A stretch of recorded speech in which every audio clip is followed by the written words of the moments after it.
insider Chad Ford said that Knicks rookie Kristaps Porzingis has a shot at being a top 10 player in the league and that New York absolutely needs to build around him. Ford also said it might make sense for the Knicks to move even more boldly into planning for their long-term future, and that could mean trading Carmelo Anthony for future talent. Stephen A. Wow.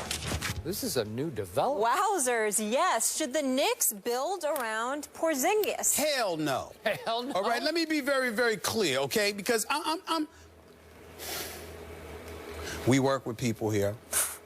Sometimes they do polls, they write articles, just like we say things they don't agree with. They say and do things we don't agree with.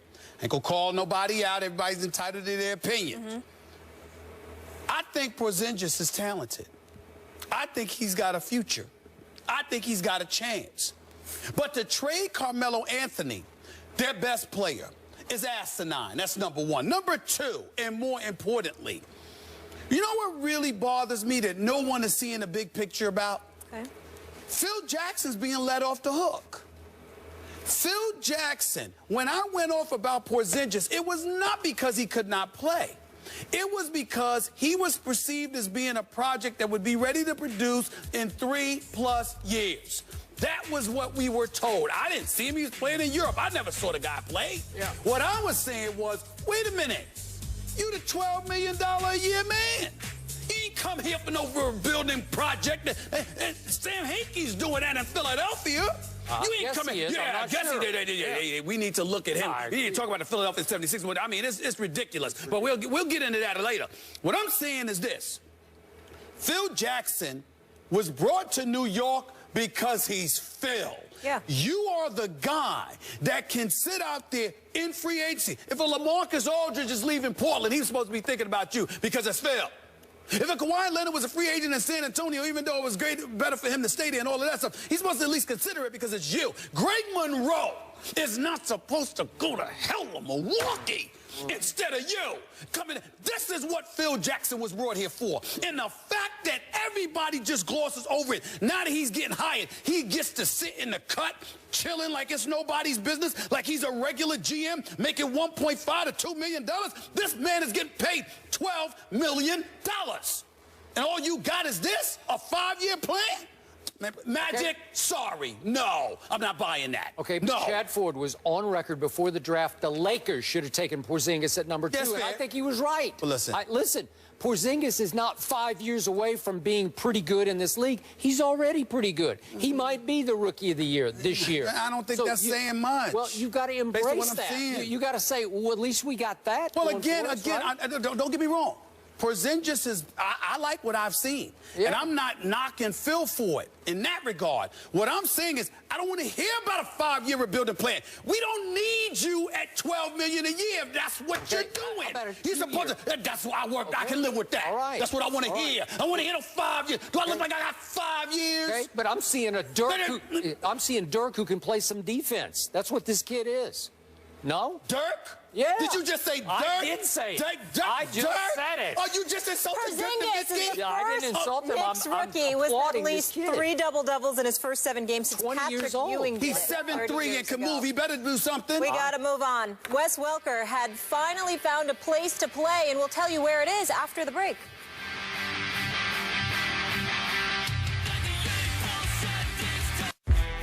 First Take is brought to you by the makers of Dr. Scholl's Massaging Gel Insoles.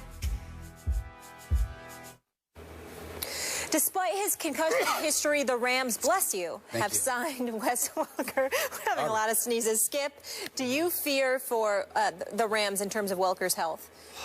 Boy, I think he should fear for his own health. But, Stephen A., my opinion of this is if Wes Welker wants to risk his long-term health, that's his right. I just say God bless you. It's his right. I am worried about him, though, but it is his right to do it. I wish him nothing but the best because he's good enough to be in this league talent-wise. Just those concussion issues is a problem. As for Stedman Bailey,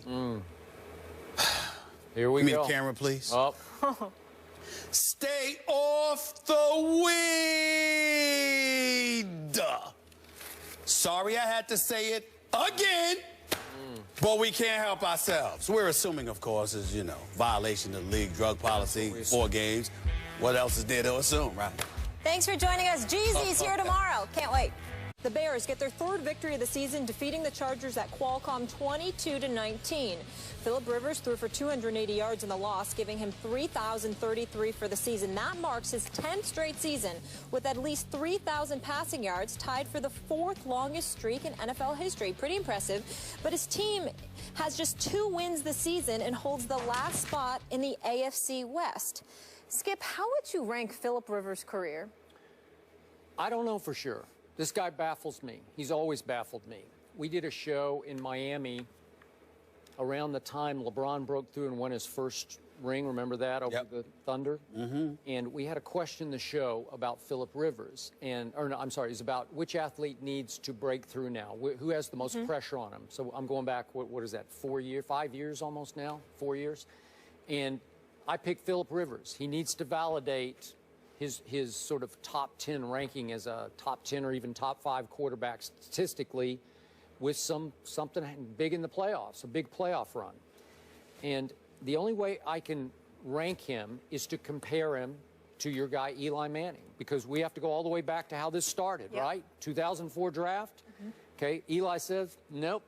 The Manning family says, nope, to San Diego. No, we don't want San Diego. We want to be in the Big Apple. You know, we want to play for the Giants. Right. Smart move. They force a trade, and so the Chargers get Philip Rivers effectively, and they get picks with which they took Sean Merriman and Nate Kading, the kicker. Pretty good deal. Yeah. You know, pretty good. Okay. And what has happened? Okay, this is my bottom line on Philip Rivers. Every time I watch him, I feel like versus Eli, Philip Rivers comes off to me as a constant overachiever. Eli comes off to me as a little bit of an underachiever, because I think Eli has big-time ability, and we talked about his blue-blooded sort of background and the base of confidence that he has, the bedrock of confidence that was instilled in him by his father and his big brother, all of his brothers. Yep.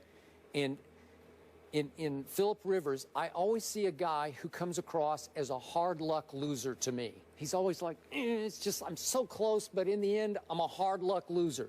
We got injuries, didn't work, you know. He was up at the podium last night saying, well, it's just, we just don't have enough to quite, we're so close, but we just can't get over the hump. We've been so close in all these losses this year, can't quite get there.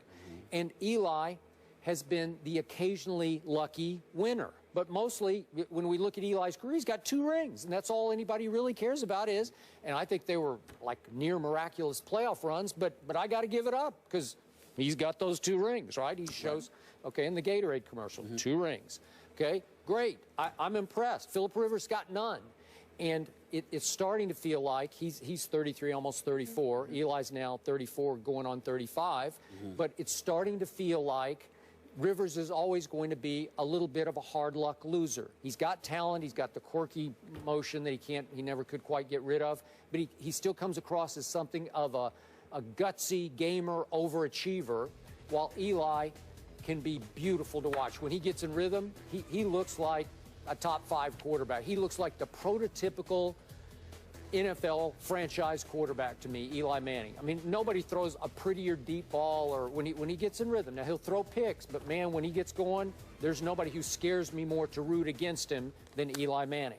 So that's how I assess what the hard luck loser that can be Philip Rivers. Excuse my naivete. What does that term mean, hard luck loser? You know, that nothing's ever going to quite go right for you. Got it. Okay. You know, like you're always going to get the worst break possible. Like you're always... Got it. It's like Brandon Whedon said about his life. He says, I've always been unlucky in my life, and it feels like Philip Rivers, even though he's won 4 playoff games, he's lost 5. You know, it's like he gets close, and they got up to Foxborough in 07, to the AFC Championship game.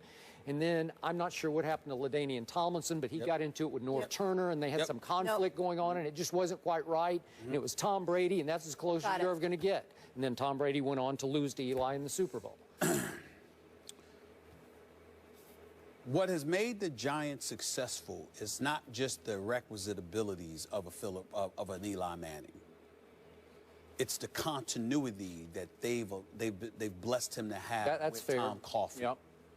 I've lamented on at least 2 occasions that Tom Coughlin should have lost his job over the years. Missing the playoffs 5 of the last 6 years, et cetera, et cetera. Before he won the Super Bowl the first go-around in 27. in 2007. Yeah. He was on a hot seat, okay? And then they went on and they won the Super Bowl. The point that I'm trying to make to you is that somewhere along the line, the franchise thought about Eli Manning and trusted Tom Coughlin because of Eli Manning. If a quarterback change had took place, I think Coughlin would be gone. And the reason why is because if Eli's your franchise guy, then you have to have the guy there that he's most comfortable with and who can get a lot out of him, which is Tom Coughlin, who we all know to be an exceptional coach. I'm just thinking about his record. Certainly not questioning his competency in any way. When I think about the San Diego Chargers, Skip Bayless, you know what I go back to, man, that I can't let go of to save my life, Skip? I go back to the San Diego Chargers and the year of 2006 when they were 14-2 and Marty Schottenheimer was their coach. Yep. Cam Cameron was their offensive coordinator. Wade Phillips was their defensive coordinator. Our very own Rob Chudzinski, who's now the offensive coordinator in Indianapolis, was your tight ends coach at that time. They are 14-2. But they lose in the playoffs. They lost their divisional playoff game. They immediately make a change after the 14-2 season, apparently because Al Smith wasn't getting along with Schottenheimer and all of this other stuff. Who'd they lose to? Do you have it right there? I'm sorry, I can punch it up in just a second. That's fine. Don't worry about it. All right. It seemed like they lost to... No. I mean, I give it to you. I give it to you right now. They lost to New England. To New England, okay. 14-3. I got 14-3. That was a Brady That's game. Right. Of course it was. That's right. Yeah. So what I'm saying to you is this. From that point forward, you had Norv Turner. Yep. Now, Norv Turner did have a successful couple of years. One year he was 11-5. Another year he was 13-3. But they didn't win playoff games then either. Somewhere along the way, from an organizational perspective, from a structural perspective, something is missing with the San Diego Chargers. And that has affected and contaminated Phillip Rivers. Because when I look at Phillip Rivers, who's in his 12th year, and I see him throwing for over 3,000 yards, and I see a QBR in the 60s, and I see a quarterback rating of 100, and I see him completing about 68, 69% of his passes, I'm like, excuse me, those are the kind of things you want from your quarterback. So regardless of what struggles, and I love the analogy that you use about him being a bad luck kind of guy, because in a roundabout way, what you're saying is, it ain't him. He's a part of it, but he ain't the reason. And so that's the sad part about it.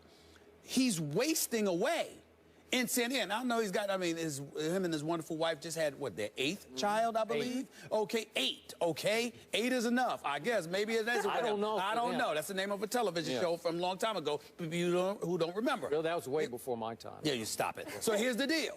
I'm looking at it from that perspective, and I understand him wanting to be in San Diego. The weather's beautiful, it's nice. You're very comfortable out there. They treat you like royalty. You're Phillip Rivers. But if you want to win, he might be better. I know he's got a no-trade clause in his contract, new 4-year deal, I believe, before the season. Yeah. I know all of that. But he might be better off going to... Let me tell you something right now. Could you imagine what Phillip Rivers would do with the Jets? Could you imagine what he would do with a few other teams? Could you imagine what he'd do in St. Louis? I mean, could you imagine that? I mean, if you give the man some weapons and you give him a defense that he can rely upon, okay, and a coach, because listen, let's face reality. We may disagree with Jeff Fisher from time to time, but the man can coach. Sure. I mean, it's not like he can't coach, okay? He knows a thing or two about what he's doing. You know, listen, we can't knock him because he's making decisions bigger than football. It's about his family. But strictly from a football perspective, I think San Diego has proven they're not worthy of him. They're not worthy of him. Well, to your point, bottom line, Eli versus Rivers. Eli. Eli has thrown 62 more career interceptions than Phillip Rivers. Wow. And one more. And still one more. I know. It's unbelievable that trade even happened back in the day. Moving on, Kevin Durant returns home tonight to play the Wizards. How should the fans greet the soon-to-be free agent? That's the discussion on the other side.